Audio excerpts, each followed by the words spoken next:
अस्सलाम वालेकुम students, myself Mohammad Bilal Kamboh और आप देख रहे हैं मेरा यूट्यूब चैनल यूओ केमिस्ट। अच्छा बच्चों, आज हम स्टार्ट करने जा रहे हैं class 9 chapter number 1 fundamental of chemistry.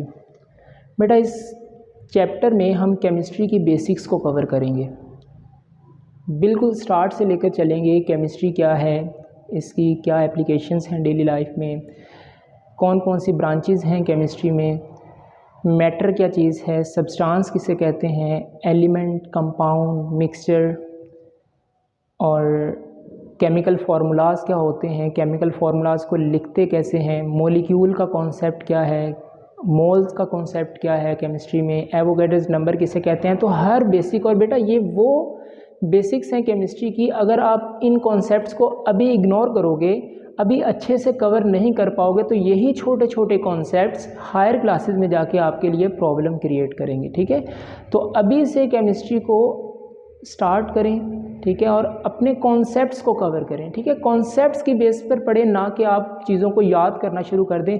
अगर आप अपने कॉन्सेप्ट स्ट्रॉन्ग रखते हैं तो आपको चीज़ें याद खुद ब खुद होना शुरू हो जाएंगी। ठीक है, और एक बेटा आपको मैं चीज़ बताऊँ कि केमिस्ट्री में हमेशा वो बच्चा आगे जाता है जिसके कॉन्सेप्ट्स अच्छे होते हैं। ठीक है, तो आप अपने नोट्स खुद बनाएं। ठीक है, जो चीज़ें मैं यहाँ पर कवर करवाऊँगा, बुक तो आपके पास है ही। ठीक है, प्लस पॉइंट आपके पास ये होना चाहिए कि आप अपने हैंड रिटन नोट्स खुद बनाएं। जिस बच्चे की केमिस्ट्री में जितनी ज़्यादा प्रैक्टिस होती है, वो बच्चे की केमिस्ट्री उतनी ही ज़्यादा अच्छी होती है। ठीक है, तो शायद आपको ये बातें अभी तो अच्छे से समझ ना आ रही हों, लेकिन आने वाले वक्त में आपको रियलाइज़ होगा कि ये बात बिल्कुल सच है। तो अपने नोट्स बेटा आप खुद बनाएं। ठीक है, तो फर्स्ट चैप्टर है हमारे पास फंडामेंटल ऑफ केमिस्ट्री। तो हेडिंग लगाइएगा बेटा,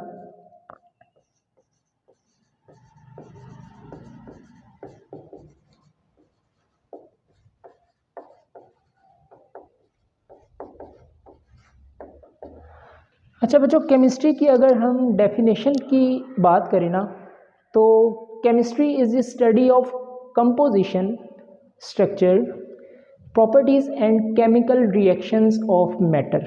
ठीक है, तो डेफिनेशन लिख लेते हैं, फिर हर चीज़ को बेटा वन बाय वन करके हम एक्सप्लेन करेंगे। ठीक है, तो केमिस्ट्री आपके पास क्या है? Chemistry is the study of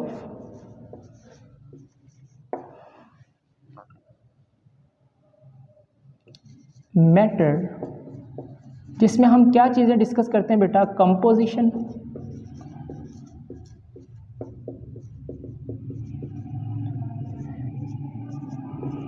structures की बात करेंगे,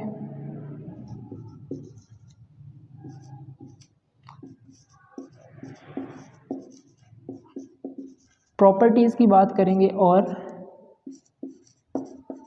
chemical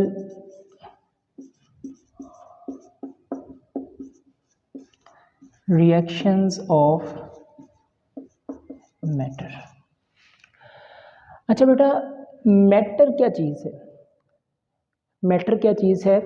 anything that has mass and occupy space. बेटा हर वो चीज़ जिसका वज़न हो और वो जगह घेरती हो, वो आपके पास मैटर कहलाती है। ठीक है, आप अपने इर्द गिर्द जितनी भी चीज़ें हैं, अगर आप उस पर गौर करें, लेट्स सपोज ये आपके पास बोर्ड मार्कर है ना, इसका कुछ ना कुछ वेट भी है और इसने कुछ स्पेस भी ऑक्यूपाई की हुई है। ठीक है, तो ये आपके पास मैटर कहलाएगा। ठीक है, इटसेल्फ हम भी आपके जो हैं वो मैटर हैं। ठीक हो गया ना, हमारा वेट भी है और हम स्पेस भी ऑक्यूपाई करते हैं। तो हर वो चीज़ जिसका वज़न हो और वो आपके पास जगह घेरती हो, उसको हम क्या कहते हैं? मैटर कहते हैं। ठीक है अच्छा बेटा, अब केमिस्ट्री में सबसे पहले जो स्टडी हम करते हैं वो कंपोजिशन की करते हैं। ठीक है, अब कंपोजिशन आपके पास क्या है? कंपोजिशन को आप समझने के लिए एक बेसिक, अगर मैं आपको एक कॉन्सेप्ट से मैं आपको समझाना चाहूँ, तो बेटा आपके पास सैंडविच होता है। ठीक है, अब सैंडविच की अगर मैं आपसे कंपोजिशन पूछूं कि सैंडविच की कंपोजिशन क्या है, ठीक है, एक्चुअल में कंपोजिशन क्या है कि कोई चीज़ किन किन चीज़ों से मिलकर बनती है।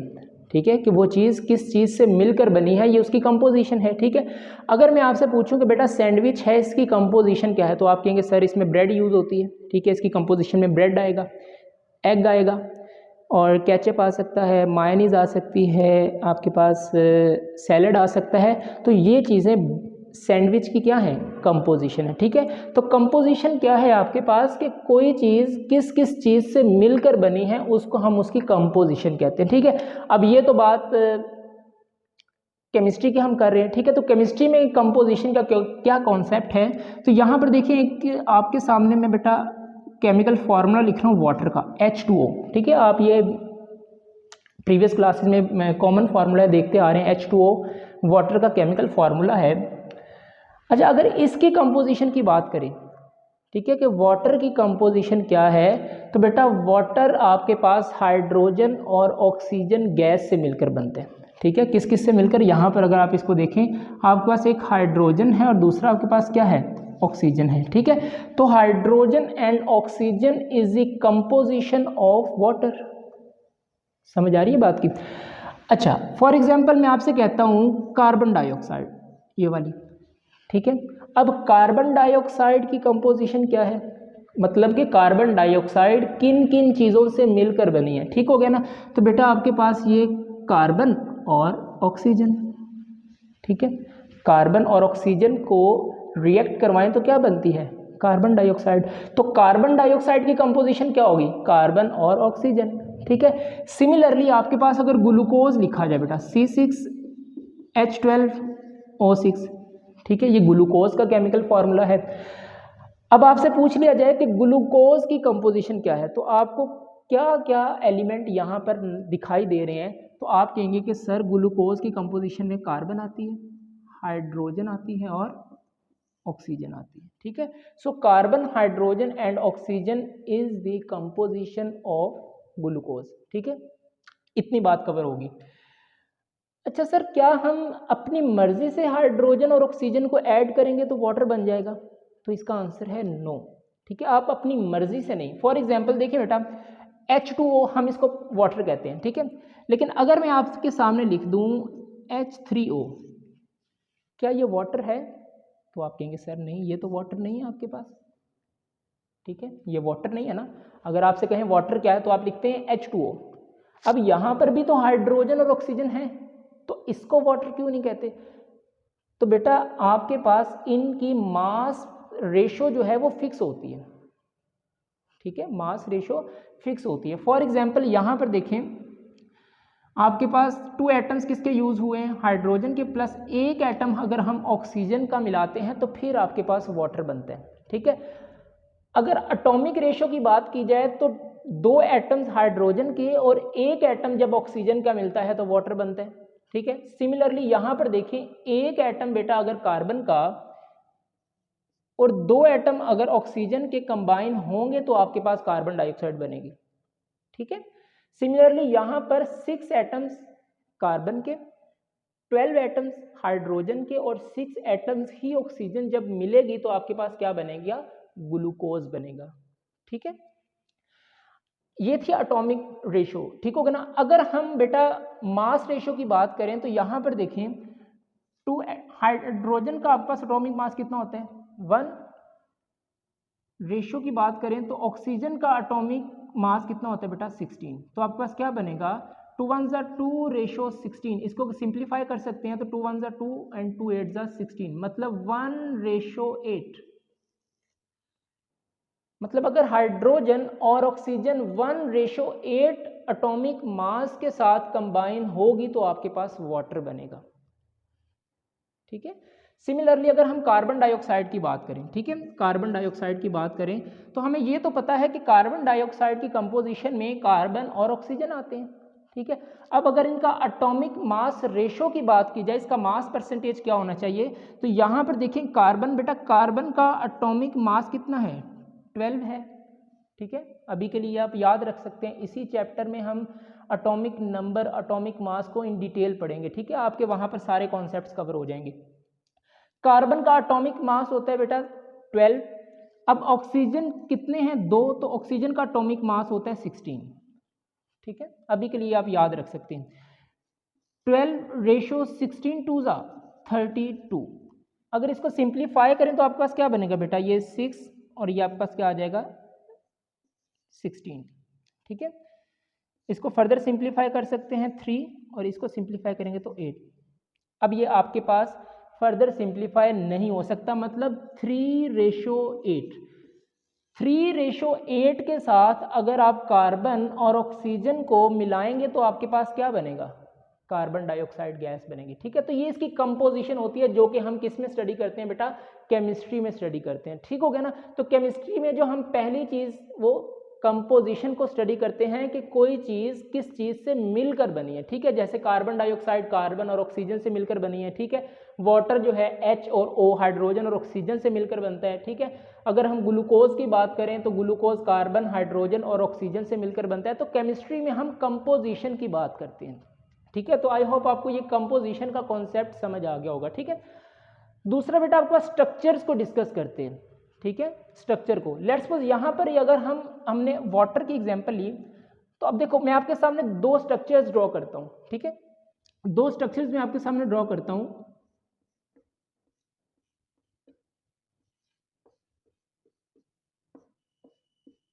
नहीं बेटा, एक स्ट्रक्चर है आपके पास ये और एक आपके पास ये। अगर मैं आपसे पूछूं कि वाटर के लिए कौन सा स्ट्रक्चर ठीक है, ठीक है, तो बेटा अगर आप मेरी मानकर चलो तो ये आपके पास वाटर का स्ट्रक्चर ठीक है और ये वाटर का स्ट्रक्चर ठीक नहीं है।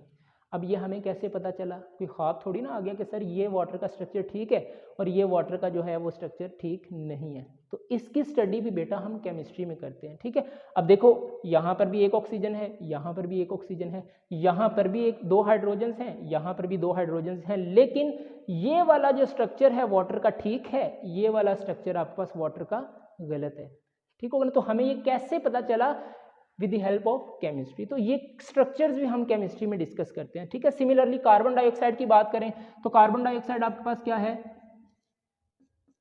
ये स्ट्रक्चर है बेटा कार्बन डाइऑक्साइड का। ठीक है, C double bond O double bond O। ठीक है, अच्छा सर आप कहेंगे कि सर लिखने का तरीका, या हम इसको ऐसे भी तो लिख सकते हैं। ठीक है, यहाँ पर भी CO2 है, यहाँ पर भी CO2 है, लेकिन ये वाला स्ट्रक्चर कार्बन डाइऑक्साइड का गलत है, ये ठीक है। अब ये हमें कैसे पता चला, with the help of chemistry. तो केमिस्ट्री में हम स्ट्रक्चर्स को भी डिस्कस करते हैं कि कौन सा सब्सटेंस किसका स्ट्रक्चर जो है वो कैसा होगा। ठीक हो गया।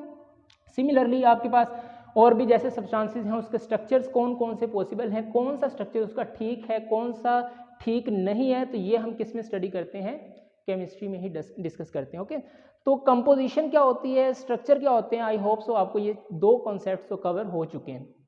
ठीक है, अब बात आती है आपके पास बेटा प्रॉपर्टीज़ की। ठीक है, अब प्रॉपर्टीज़ की बात की जाए तो प्रॉपर्टीज़ दो तरह की होती हैं। यहाँ पर आप देखें, एक बेटा होती है फिजिकल प्रॉपर्टीज़,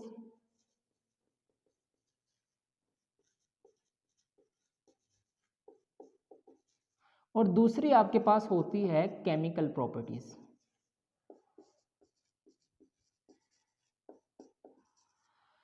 अब फिजिकल प्रॉपर्टीज़ क्या है और केमिकल प्रॉपर्टीज़ क्या है बेटा, फिजिकल प्रॉपर्टीज़ उसकी तिब्बी हालत को कहते हैं, फिजिकल चेंज को कहते हैं। क्या कहते हैं, फिजिकल चेंज को कहते हैं। जैसे आपके पास वाटर है, ठीक है, अगर हम वाटर की बात करें, सेकंड हमने ले लिया मीथेन। ठीक है, अब वाटर आपके पास, चलिए एक दो और एग्जांपल ले लेते हैं। आपके पास बेटा अल्कोहल है, ठीक है, एथेनॉल। ठीक है, अब ये आपके पास है। अब वाटर अपनी कौन सी फिजिकल स्टेट में एग्जिस्ट करता है, ठीक है, तो वाटर आपके पास कौन सी फॉर्म में आता है बेटा, लिक्विड स्टेट में, ऐसे ही है ना, लिक्विड स्टेट में पाया जाता है। ठीक है, मीथेन आपके पास बेटा, ये जो घरों में आप गैस को यूज़ करते हो, नेचुरल गैस, उसमें 85% ये मीथेन मौजूद होती है। ठीक हो गया, तो ये आपके पास किस फॉर्म में है, गैसियस स्टेट में बेटा, गैस की फॉर्म में आपको मिलती है। ठीक है, अब एथेनॉल है तो ये भी आपको किस फॉर्म में है, लिक्विड स्टेट में मिलती है। ठीक है, तो ये इसकी फिजिकल स्टेट्स हैं। ठीक हो गया ना, वाटर लिक्विड फॉर्म में है, मीथेन आपके पास गैसियस स्टेट में है और एथेनॉल आपके पास लिक्विड स्टेट में है। बेटा फिजिकल प्रॉपर्टीज़ में हम इनकी melting point, boiling point, density, colour, smell, taste, इन सब चीज़ों को भी डिस्कस करते हैं। जैसे फॉर एग्जांपल वाटर है ना, तो वाटर आपके पास किस टेम्परेचर पर बॉयल होता है, 100 डिग्री सेंटीग्रेड पर। ठीक है, मतलब वाटर 100 डिग्री सेंटीग्रेड पर बॉयल हो जाता है। लेकिन अगर हम एथेनॉल की बात करें तो एथेनॉल आपका 78 डिग्री सेंटीग्रेड पर बॉयल हो जाता है। ठीक है। अब ये हमें इंफॉर्मेशन कहाँ से मिली है बेटा? केमिस्ट्री से, ठीक है। वाटर कहाँ पर जाके बॉयल होगा, एथेनॉल कहाँ पर जाके बॉयल होगी, तो ये चीज़ें हमें कौन इंफॉर्मेशन प्रोवाइड कर रहा है? केमिस्ट्री ही बेटा प्रोवाइड कर रही है। अच्छा, अगर आप पानी को हीट करना शुरू कर दें, ठीक है, वाटर आपके पास लिक्विड स्टेट में है, आप इसको चूल्हे पर रखें, नीचे से टेम्परेचर प्रोवाइड कर दें, तो क्या होगा बेटा? वेपर्स बनना शुरू हो जाएंगे। आप 5 मिनट बाद देखेंगे कि जो वाटर आपने बर्तन में रखा था वो क्या हो गया? एवेपोरेट हो गया, सारे का सारा क्या हो गया? हवा में चला गया, ठीक है। अब आपके पास वाटर किस फॉर्म में चला गया? गैसियस स्टेट में चला गया। अगर आप इसी वाटर को फ्रीजर में रख दें, मतलब फ्रिज में रख दें आप, और इसको ठंडा करना शुरू कर दें, तो आप 1-2 घंटे के बाद देखेंगे कि वाटर जो है वो बर्फ में तब्दील हो गया, ठीक है, मतलब उसकी बर्फ बन गई है। तो अब आइस आपके पास कौन सी स्टेट में होती है? जैसे ये आपके पास वाटर है, इसको आपने क्या किया? कूल किया, ठीक है, कूल किया तो आइस आपके पास, वाटर आपके पास किस फॉर्म में चला गया? आइस, ठीक है। अब आइस आपके पास कौन सी स्टेट में होती है बेटा? सॉलिड स्टेट में, ठीक है। तो यहां पर वाटर की फिजिकल स्टेट चेंज हो गई, क्या हो गई? चेंज हो गई। वाटर आपके पास रूम टेम्परेचर पर तो लिक्विड था, लेकिन आपने उसका टेम्परेचर डिक्रीज करना शुरू कर दिया, टेम्परेचर आपने कम किया, उसको ठंडा किया, तो वो आइस में कन्वर्ट हो गया, है वाटर ही आपके पास, ठीक है। आइस को फर्दर आप बाहर निकाल के रख दो फ्रिज से, ठीक है, तो कुछ ही देर बाद आप क्या देखोगे? दोबारा वाटर में कन्वर्ट हो गया, ठीक है। तो उसकी फिजिकल स्टेट चेंज हुई है, मतलब लिक्विड से सॉलिड में चला गया, ठीक हो गया। हाँ, तो ये वाली जो आपके पास है इसको हम कहते हैं फिजिकल चेंज, और इस तरह की प्रॉपर्टीज जो होती हैं उसको हम कहते हैं फिजिकल प्रॉपर्टीज। सेकंड बेटा केमिकल प्रॉपर्टीज, ठीक है, ये उसकी कंपोजिशन पे डिपेंड करती है, ठीक है। जैसे वाटर को आपने हीट किया, ठीक है, तो क्या बना? वाटर को हीट करते ही आपके पास हाइड्रोजन गैस बनी और ऑक्सीजन गैस बनी और एवेपोरेट करके एटमॉस्फेयर में चली गई, ठीक हो गया ना। तो ये उसके क्या है? केमिकल चेंज है। अब केमिकल चेंज की आप एक और एग्जांपल ले सकते हैं बेटा। केमिकल चेंज वो होती है जिसमें नए सब्सटेंसेस बन जाते हैं, ठीक है, जो उसके पुराने सब्सटेंस हैं उसकी आइडेंटिटी लॉस हो जाती है। आपके पास लकड़ी है, उसको आप जला देते हो, ठीक है। अब लकड़ी को आपने जलाया तो क्या बन गया? उसका कोयला बन गया, ठीक है। अब क्या आप कोयले को दोबारा लकड़ी में कन्वर्ट कर सकते हो? तो इसका आंसर है नो, ठीक है। जब आपके पास लकड़ी जल गई तो बेटा वो कोयला बन गया, ठीक है। अब कोयले को दोबारा आप लकड़ी में कन्वर्ट नहीं कर सकते, ठीक है। तो ये आपके पास क्या है? वुड की केमिकल चेंज हो गई है, ठीक है, नया सब्सटेंस आपके पास बन गया और वुड की जो प्रॉपर्टीज हैं वो सारी उसकी आइडेंटिटी जो है वो लॉस हो गई है, सही है। तो केमिस्ट्री में हम प्रॉपर्टीज के बारे में भी बात करते हैं, अंडरस्टैंड। थर्ड है बेटा आपके पास केमिकल रिएक्शंस ऑफ मैटर, ठीक है। इसको बोर्ड को जरा रेज कर लें। अच्छा बेटा, केमिकल रिएक्शंस जो हैं आपके पास, इसको लेकर बच्चा बड़ा कंफ्यूज होता है, ठीक है। हम ये समझते हैं कि अगर हम किसी भी दो सब्सटेंसेस को सब्सटेंस आपको बताया था मैटर, अगर मैटर तो आपको बता दिया anything that has mass and occupy space, okay. अब मैटर बेटा अगर अपनी प्योर स्टेट में है, गौर से सुनिएगा, आई विल रिपीट, मैटर अगर अपनी प्योर स्टेट में है तो उसको हम सब्सटेंस कहते हैं। क्या कहते हैं? सब्सटेंस कहते हैं। फॉर एग्जांपल वाटर है ना, आपके पास प्योर स्टेट में है तो आप उसको सब्सटेंस कह सकते हो, ठीक है, वो आपके पास क्या है? सब्सटेंस है, ठीक है। आपके पास किसी सिलेंडर में प्योर कार्बन डाइऑक्साइड है तो वो आपके पास क्या है? सब्सटेंस है, ठीक है। तो मैटर अगर अपनी प्योर स्टेट में है तो आपके पास सब्सटेंस कहलाता है, ठीक है। जैसे आपके पास देखो, हम दो सब्सटेंसेस लेते हैं बेटा, H2O, ठीक है, वाटर है, सब्सटेंस है, ठीक है। NaCl ले लिया, सोडियम क्लोराइड, जो आप घरों में नमक इस्तेमाल करते हो बेटा, सोडियम क्लोराइड, ये उसका केमिकल फार्मूला है NaCl, ठीक है। अब ये भी आपके पास प्योर स्टेट में है, सब्सटेंस है, ये भी अपनी प्योर स्टेट में है, सब्सटेंस है। अच्छा, क्या आप इनको आपस में मिक्सअप करें? बच्चों के माइंड में ये कॉन्सेप्ट होता है कि हम सब्सटेंसेस को अगर हम रिएक्ट करवा दें तो हमेशा केमिकल रिएक्शन ही होगा, लेकिन एक्चुअल में ऐसा नहीं होता। सब्सटेंसेस को जब भी आप रिएक्ट करवाएंगे तो हमेशा केमिकल रिएक्शन नहीं होगा, ठीक है। आप पानी के अंदर नमक को डाल दें तो क्या बनता है आपके पास? सिंपली सॉल्टी वाटर बनेगा, सॉल्टी वाटर बना, ठीक है। अब इसका कोई केमिकल फॉर्मूला है? आप घर में एक गिलास में 1 चम्मच चाहे 2 चम्मच NaCl सोडियम क्लोराइड डाल दें तो आपका सिर्फ सॉल्टी वाटर बन गया, नमकीन पानी बन गया, ठीक है। अब ये तो कोई केमिकल रिएक्शन नहीं हुआ, ठीक है। तो ये भी सब्सटेंस है, ये भी सब्सटेंस है, मतलब सब्सटेंसेस को ऐड करने से आपके पास कोई केमिकल रिएक्शन नहीं हुआ, ये मिक्सचर बन गया, ठीक है। मैटर अगर अपनी इम्प्योर फॉर्म में हो तो उसको हम मिक्सचर कहते हैं, ठीक है। अब देखो ये सब्सटेंस था, ये सब्सटेंस था, इन दोनों को हमने ऐड किया तो ये आपका मिक्सचर बन गया, किसका, सॉल्ट और वाटर का, ठीक है, सॉल्टी वाटर है। सिमिलरली अगर आप शुगर सोल्यूशन बनाना चाहें तो क्या करें, चीनी को आप पानी में डाल दें, चीनी को आप पानी में डालेंगे तो क्या बनेगा, शुगर वाटर बन जाएगा, शुगर सोल्यूशन बनेगा ना आपके पास, ठीक है। तो वो भी आपके पास मिक्सचर है। अब देखा जाए तो शुगर भी आपके पास सब्सटेंस है, वाटर भी आपके पास सब्सटेंस है, तो जब इन दोनों को हम ऐड करते हैं तो कोई केमिकल रिएक्शन नहीं हो रहा, ठीक है। अच्छा, अगर हम इसकी बात करें, देखिए सोडियम हाइड्रोक्साइड, ठीक है बेटा, ये क्रॉसिव होता है, आपके हाथ पर पड़ जाए तो आपका हाथ जला देगा ये, ठीक है, दीवार पर पड़ेगा तो ये दीवार को भी डैमेज कर देगा, ठीक होगा। तो सिमिलरली HCl, हाइड्रोक्लोरिक एसिड, अब ये भी बेटा आपका सब्सटेंस है, अपनी प्योर फॉर्म में होगा तो सब्सटेंस कहलाएगा। HCl अपनी प्योर स्टेट में है तो क्या कहलाएगा, सब्सटेंस कहलाएगा। अब बेटा जब इनका रिएक्शन होता है ना तो यहाँ से वाटर मॉलिक्यूल एलिमिनेट हो जाते हैं, ये आपके पास यहाँ से हाइड्रोजन और यहाँ से OH निकल जाते हैं, ठीक है। तो आपके पास क्या बना, H2O, ये वाटर निकल गया, और आपके पास क्या बना, NaCl। अब देखो इनके रिएक्शन से एक नया सब्सटेंस आपके सामने आया, ठीक है, सॉल्टी वाटर बन गया, H2 और NaCl। बेटा ये केमिकल रिएक्शन है, ठीक है, ये क्या है आपके पास, केमिकल रिएक्शन है। एक चीज याद रखिएगा, सब्सटेंस का केमिकल फॉर्मूला होता है, मिक्सचर का कोई केमिकल फॉर्मूला नहीं होता, ठीक है। यहाँ पर देखो सॉल्टी वाटर का कोई केमिकल फॉर्मूला नहीं है, शुगर वाटर का कोई केमिकल फॉर्मूला नहीं है, लेकिन यहाँ पर जब आपने रिएक्शन करवाया सोडियम हाइड्रोक्साइड और HCl का तो आपके पास क्या बना, NaCl और वाटर बना, ठीक है। तो ये आपके पास क्या हुआ, एक केमिकल रिएक्शन हो गया, ठीक है। हाँ, केमिकल रिएक्शन के लिए कंडीशंस भी इंपॉर्टेंट होती हैं, ये याद रखना है आपने।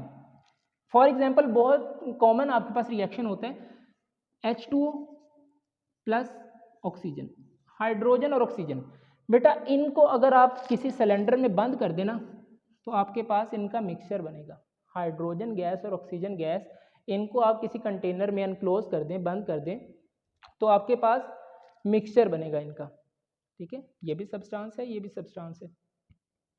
तो मैंने आपको पहले बता दिया कि हमेशा सब्सटेंसेस के रिएक्शन से केमिकल सब्सटेंसेस के रिएक्ट करने से हमेशा केमिकल रिएक्शन नहीं होगा, मिक्सचर भी बन सकता है। अब हाइड्रोजन और ऑक्सीजन को आपने एक कंटेनर में रखा तो आपके पास इनका सोल्यूशन बनेगा, सॉरी मिक्सचर बनेगा, ठीक हो ना।